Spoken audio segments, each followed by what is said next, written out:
오늘은 본문의 말씀을 통하여 오직 은혜입니다 라는 주제로 말씀을 나누도록 하겠습니다. 여러분, 우리가 살아갈 때 가장 필요한 것이 은혜이기 때문이에요. 다시 본문으로 넘어가서 말씀을 시작하겠습니다. 여러분, 유대인 중 레이라고도 하고 마테라고도 불리는 한 젊은이가 있었습니다.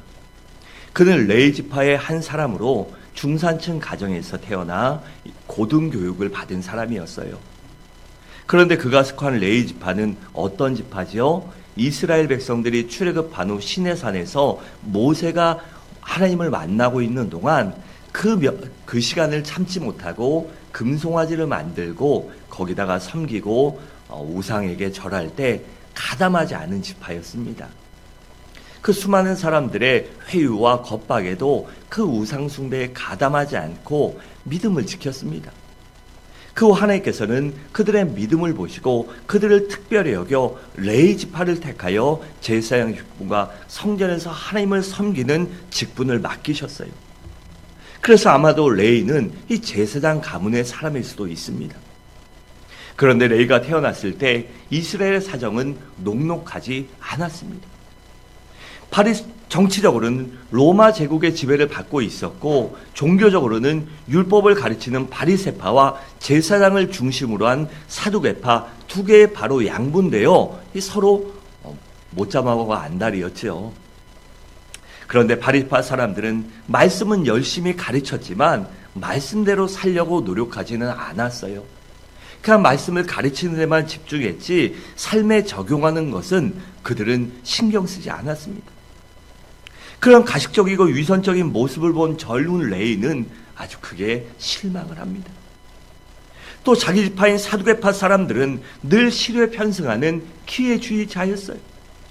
그래서 저들은 로마에서 자기 백성들이 이스라엘이 영원히 독립할 수 없을 것이라고 생각하고는 저들과 싸우다가 멸망당하고 문제를 당하고 잘못되는 것보다는 저들과 함께 타협하여 역사에 순응하며 살자, 그것이 살 길이다, 그것이 나라와 민족을 위한 길이라, 이러한 잘못된 생각을 갖고 그러한 변절의 길을 택합니다.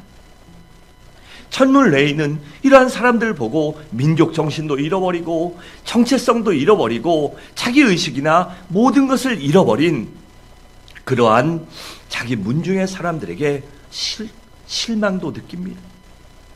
그런데 그렇다고 해서 어떤 다른 것을 배우거나 함께할 수 있는 사람이 없었어요. 그래서 레이는 위선적이고 가식적인 바리새파보다는 탐욕스럽고 시류에 편승하지만 그래도 솔직한, 그래도 속에 있는 걸 얘기하는 그러한 사두개파를 따르기를 합니다. 그리고 그들과 같이 살 바에는 오히려 그들보다 더 잘 살자, 내가 저들보다 더 잘 살고 잘 먹고 잘 살고 그러자, 그런 마음을 먹고 오히려 돈을 벌기로 합니다. 그래서 많은 뇌물을 주고 사람들이 싫어하는 그 세리의 직분을 얻게 됩니다. 오늘날로 말하면 세무 공무원인데 오늘과는 틀리죠. 그때는 지금이야 이 법에 나온 세율대로 하고 이거를 잘못됐다고 와서 얘기하면 조치도 받지만, 그때는 로마에 정한 세율보다 세리가 더 추가해서 이것저것 붙여받아도요 어찌할 수 없었습니다. 그래서 많은 사람들이, 이스라엘 백성들이 이 세리와는 상종도 하지 않고 말도 섞지 않습니다. 그래서 저들은 회당에 들어갈 수도 없었고 법정에서 증인으로 증언할 수도 없었습니다. 또 당시에 많은 세리들은 로마가 정한 세금이나 세율 외에 온갖 방법으로 자신의 탐욕과 사리사욕을 채우기 위해서 백성들의 돈을 갈취하며 강탈해 갔어요. 심지어 어떤 이들은 그러한 강제적인 세금을 내지 않으면 청부살인까지도 자행했다고 기록이 나옵니다. 그러니 이스라엘 백성들이 뒤에는 로마의 군권을 얻고 있고 또한 이러한 권력과 칼을 쥔 그들을 좋아했겠습니까? 싫어했습니다. 그리고 로마 제국의 사람들도 그렇게 너무 악질적으로 사는 세리들이 많았기 때문에 그들도 세리를 싫어했어요. 하지만 어쩔 수 없이 세금은 걷어야 되고 일은 시켜야 되는데 자기들 편에 서는 사람이 적기 때문에, 없었기 때문에 그들을 눈 감아주고 그들의 잘못을 그냥 모른 척했습니다. 그래서 더 많은 세리들이 악행을 저질렀던 것입니다. 여러분, 그런 환경 속에서 레위가요, 자기는 법대로 살아도 얼마나 많은 사람들이 그냥 세리란 이유 하나 때문에 싫어하겠습니까? 또 많은 이 월급이나 많은 수익을 갖고 그가 좋은 집에서 잘 먹고 잘 살지만 얼마나 마음이 지옥이었겠습니까? 사람이 알잖아요. 남들이 나 싫어하는 거 아니면 멸시하는 거 눈빛만 봐도 압니다. 표정만 봐도 알아요. 근데 세관에 앉아있던 레위에게 오는 사람들, 지나가는 사람들의 눈이나 말이나 이 무항을 보고 자기를 욕하면서 간다는 걸 알고 얼마나 가슴이 아프고 한켠으로는 세리가 된 것을 후회할지도 모릅니다. 그러니 얼마나 그가 외로움과 고독에 몸부림쳤겠습니까? 그 아픔과 눈물을, 남들이 모르는 눈물을 얼마나 많이 흘렸겠습니까? 그런데 그런 레위가 어떻게 예수님의 제자가 될 수 있었을까요? 또 어떻게 해서 주님께 마태라는 이름까지 얻게 되고 마태복음까지 기록하는 위대한 사도가 되었을까요? 한마디로 말해 그 모든 것들은 주님의 은혜였습니다. 여러분, 그렇다면 오늘 본문에서 우리가 배울 수 있는 교훈은 무엇일까요? 그것은 누구든지 예수님을 믿으면 구원받을 수 있다는 사실입니다. 여러분, 주변 사람들과 이웃들의 따갑고 멸시에 찬 눈초기 속에 살던 레위가 어느 날 예수님에 대한 소문을 듣습니다. 그리고 예수님에 대한 궁금증을 가졌던 레위는 이 마태는 멀찌감치서 예수님의 설교를 들어요. 그런데 예수님의 말씀은 지금까지 들었던 바리새인이나 서기관들이나 랍비들에게 듣던 말씀과 확연히 달랐습니다. 상당히 신선하고 은혜로웠으며 도전적이었어요. 그래서 말씀 자체가 그에게도 충격으로 다가왔을 것입니다. 그 레위는 주님이 말씀을 전파하시는 곳에 열심히 쫓아다닙니다. 그러면서 주님이 여러 가지 기적을 일으키시며 많은 사람들을 고치시는 것도 목격해요. 그런 것을 보고 많은 충격과 도전과 궁금증을 품었던 레위가 주님을 만나고 싶었습니다. 하지만 그것이 말처럼 쉽지 않았어요. 왜냐하면 자신의 처지가 그렇게 떳떳하지 않았기 때문입니다. 어떻게 나 같은 사람이 감히 예수님을 만날 수 있을까? 나 같은 사람을 주님이 과연 만나 주실까? 아니, 나를 상종이라도 하고 눈길 한번 주실까? 그런 걱정과 염려와 아픔과 슬픔을 알고 여러 차례 발길을 돌렸을 것입니다. 그런데 그러던 어느 날 마태가 새가 앉아 업무를 보고 있는데 주님께서 지나가시다가 마태야, 나를 따르라라고 하십니다. 그 순간 레위는 아마도 기다렸다는 듯이 기뻐 뛰며 번쩍 일어나 예, 주님, 제가 따르겠습니다 라고 주님을 따라갔을 거예요. 그리고 예수님을 자신의 집에 초청하자 예수님께서 기꺼이 응해 주십니다. 그래 평소에 자기가 알고 지내던 사람들과 세리들을 초청하여 함께 예수를 만나고 말씀을 듣고자 합니다. 왜냐하면 동병상련이라고 그렇게 아픔과 멸시받던 사람들, 주님 말씀을 들을 기회가 없고 가까이 갈 수 없는 사람들을 우리 집에 오셨으니까 주님을 만나게 해주자, 그 마음으로 그들을 초대합니다. 그런데 주님께서는요, 아무런 것도 개의치 않고 그들과 식사하시며 즐겁게 대화하시며 담소를 나누십니다. 이 레위에게는 이것도 얼마나 크나큰 충격이었겠습니까? 예수님이 자신의 집에 오신 것만 해도 황송해서 몸둘 바를 모를 지경인데 평소에 사람들에게 멸시받으며 천대받으며 죄인 취급받으며 손가락질을 당하던 그 죄인들과 세리들과 함께 식사를 하려며 얘기를 하니 얼마나 그가 감사했겠습니까? 여러분, 만약 여러분들이 그 자리에 있었다면 어떤 얘기를 하셨겠어요? 주님에게 무엇을 질문하고 주님께 어떤 얘기를 듣고 싶겠습니까? 거기서 나하고 싶은 얘기 안 하겠지요. 평소에 궁금했던 거, 그런 거 묻겠죠. 그래서 아마도 이런 얘기를 했을 거예요. 예수님, 나 같은 죄인도 하나님의 백성이 될 수 있을까요? 예수님, 저는 사실 이렇게 나쁜 사람입니다. 그리고 사람들이 그렇기 때문에 다 우리를 멀리하고 사람 취급도 안 하고 회당에도 못 들어가는데 우리가 하나님의 백성이 될 수 있을까요? 하나님의 자녀가 될 수 있을까요? 아마 이런 대화가 오갔을 것입니다. 그런데 그때 바리새인들이 나타나 그 좋은 분위기를 와장창 깨버립니다. 그래서 예수님에 대해 실망하며 분노에 차서 멸시하는 말투와 눈초리로 예수님을 바라보며 어떻게 이런 인간 쓰레기들과 이런 죄인들과 함께 식사할 수 있고 어울릴 수 있냐고 그러면서 예수님을 비난합니다. 그러나 예수님께서는 12절과 13절에 보면 예수께서 들으시고 이르시되 건강한 자에게는 의사가 쓸데없고 병든 자에게라야 쓸데있느니라. 너는 가서 내가 긍휼을 원하고 제사를 원하지 아니하노라 하신 뜻이 무엇인지 배우라. 나는 의인을 부르러 온 것이 아니요 죄인을 부르러 왔노라 하시니라 라고 있습니다. 여러분, 어떤 병원이 좋은 병원입니까? 병이 나야 그것이 좋은 병원입니다. 이처럼 주님은 영적인 의사로 수많은 영적인 병자들의 병을 고치시고 그 죄인들을 구원하시려고 이 땅에 오셨습니다. 여러분, 건강한 사람에게 왜 병원이 필요하겠습니까? 마찬가지로 의인에게는 예수님이 필요 없다는 것입니다. 그래서 주님은 그렇게 말씀하신 거예요. 그리고 주님은 바로 죄인들을 구원하시려고 이 땅에 오셨기 때문입니다. 이런 말씀을 듣고 레위가 얼마나 기뻤겠습니까? 그들이 와서 욕하고 예수님을 질타하고 할 때 예수님이 그냥 됐거든 이래도 됐는데요, 난 죄인들을 구하러 왔다.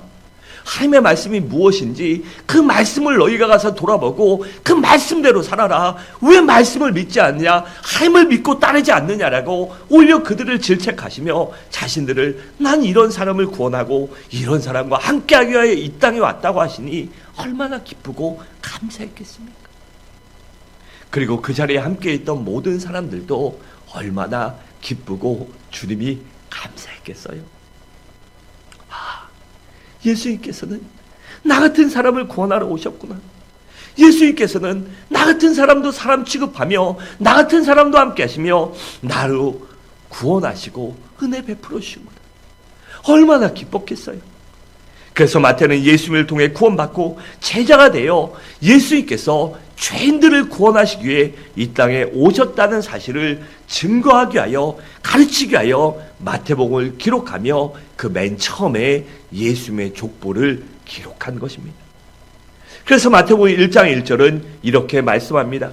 아브라함과 다윗의 자손 예수 그리스도의 계보라라고 있습니다. 그리고 족보를 기록할 때 믿음의 조상인 아브라함부터 기록합니다. 여러분, 그런데 아브라함이 어떤 사람이었습니까? 원래는 갈대아 우르라는 지방에 살던 우상 숭배를 하던 지역에 살던 아주 평범한 사람이었습니다. 그러나 하나님께서 그런 아브라함을 택하셔서 믿음의 조상으로 삼아주셨습니다. 또 마태는 그 다음에 누구를 기록했죠? 다윗을 기록했어요. 여러분, 다윗은 메시아이신 예수님의 조상인 동시에 이스라엘 백성들이 가장 존경하는 인물이었어요. 그런데 그런 다윗이 어떤 출신이었죠? 시골에서, 농촌에서 양이나 치던, 우리나라로 말하면 농부의 막내 아들이었습니다. 그런 다윗을 지극히 평범한 사람을 하나님께서 택하시고 들어 쓰셔서 위대한 왕으로 삼으신 것입니다. 여러분, 마태가 족보 이야기를 하며 아브라함과 다윗의 이야기를 한 것은 누구라도 예수님을 믿기만 하면 구원받을 수 있다는 사실을, 또한 하나님이 사용하신다는 사실을 강조하기 위해서 그렇게 기록한 것입니다. 그러니까 남녀노소 불문하고 잘났든지 못났든지 간에 또는 학식의 유무와 직업의 유무에 관계없이 누구라도 예수님만 믿으면 구원받을 수 있다는 사실을 강조하기 위해서 그것을 기록한 것이에요. 그리고 족보를 자세히 보다 보면 이해되지 않는 여인 4명의 이름이 나옵니다. 먼저는 다말이 나와요. 그녀는 유다의 며느리인데 시아버지와 근친상간으로 자녀를 낳았죠. 그런 부도덕한 여인이 메시아의 조상이 되었습니다. 또 라합이 나오는데 그녀는 가나안 땅 이방 여인이요, 직업이 무엇이었죠? 기생이었습니다. 그런 부도덕한 여인도 메시아의 조상이 되었습니다. 또 롯이 나오는데 그녀는 이방 모압 여인이요, 과부였는데도 메시아의 조상이 되었어요. 또 마지막으로 바세바가 나오는데 그녀는 다윗이 부하의 아내를 빼앗은 여인이었어요. 그런 부도덕한 여인도 메시아의 조상이 되었습니다. 여러분, 예수님 당시에는요, 아니 우리나라도 불과 몇십 년 전만 해도 여자는요 사람 취급받지 못했습니다. 어디 여자가 족보에 이름을 올립니까? 어디 여자가 이런 말 아직도 하지 않습니까? 그 시대에 더 심했고 과연 족보에는요 이름도 올릴 수 없었어요. 그런데 불구하고 어떻게 부도덕하거나 이방이었던 여인들이 이 예수의 족보에 올라갔을까요? 그것은 마태가 유대인들에게 모든 사람들은 다 죄인들에게 구원받아야 한다. 그런데 누구든지 예수님만 믿으면 구원받고 하나님의 백성이 될 수 있다는 사실을 강조하기 위해서 그 여인들의 이름까지도 기록한 것입니다. 또한 구원은 인간의 선행이나 공로로 얻을 수 있는 것이 아니요, 또한 혈통이나 집안이나 학벌로 얻을 수 있는 것도 아니고 직업이나 물질로 받을 수 있는 것이 아니라 오직 하나님의 은혜로만 받을 수 있다는 사실을 가르쳐주기 하여, 그렇기 때문에 누구든지 예수를 믿기만 하면 구원받을 수 있다는 사실을 다시 한번 상기시키기 위하여 그렇게 그 여인들을 족보에 기록한 것입니다. 여러분, 우리 주님은 은혜와 자비와 긍휼이 풍성하신 하나님이십니다. 그리고 우리 주님은 의인을 위해 오신 것이 아니라 죄인들을 구원하시기 위해 이 땅에 오셨습니다. 또한 죄인들을 구원하시려고 십자가에 달려 고통당하시고 돌아가시고 사흘 만에 부활하셨습니다. 그래서 고린도전서 15장 3절과 4절은 이렇게 말씀합니다. 내가 받은 것을 먼저 너희에게 전하였노니 이는 성경대로 그리스도께서 우리 죄를 위하여 죽으시고 장사 지낸 바 되셨다가 성경대로 다시 사흘 만에 다시 살아나사라고 했습니다.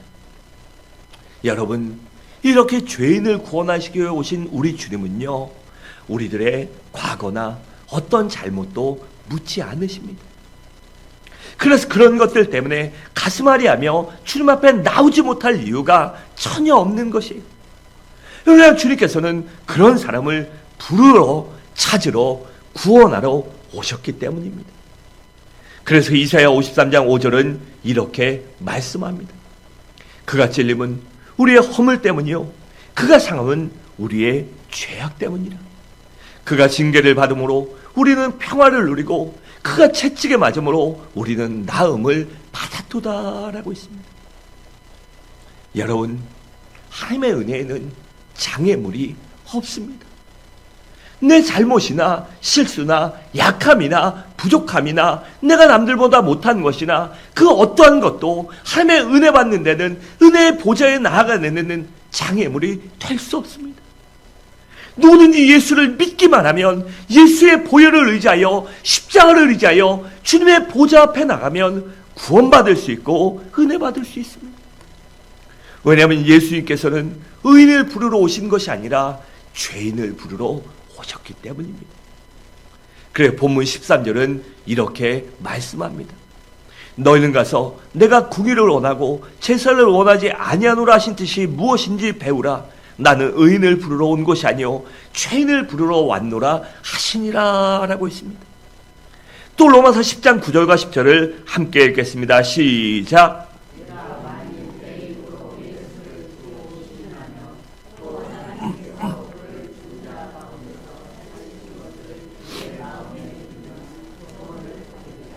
사람이 마음으로 믿어 의에 이르고 입으로 신하여 구원에 이르느니라. 아멘. 여러분, 이 말씀을 믿으십니까? 그렇다면 주님께 구원받고 은혜를 누리시기 바랍니다. 사랑하는 성도 여러분, 말씀을 마치겠습니다. 누구든지 레이처럼 예수를 믿으면 즉시 구원받을 수 있습니다. 요한복음 5장 24절은 이렇게 말씀합니다. 내가 진실로 진실로 너희에게 이르노니 내 말을 듣고 또 나를 보내신 이를 믿는 자는 영생을 얻었고 심판에 이르지 아니하나니 사망에서 생명으로 옮겼느니라고 했습니다. 그러므로 지금 예수님을 우리 모두 나의 주 나의 하나님으로 믿고 고백하시기 바랍니다. 예수를 믿으면 하나님의 백성이 될 수 있고 하나님의 자녀가 됩니다. 그래서 요한복음 1장 12절이 이렇게 말씀합니다. 영접한 자 곧 그 이름을 믿는 자들에게는 하나님의 자녀가 되는 권세를 주셨으니라고 했습니다. 그럼 우리 모두 예수를 나의 주 나의 하나님으로 믿음으로 말미암아 구원받고 하나님의 자녀가 되는 은혜를 누리는 우리 모든 성도님들 되시기를 주님의 이름으로 간절히 축원합니다.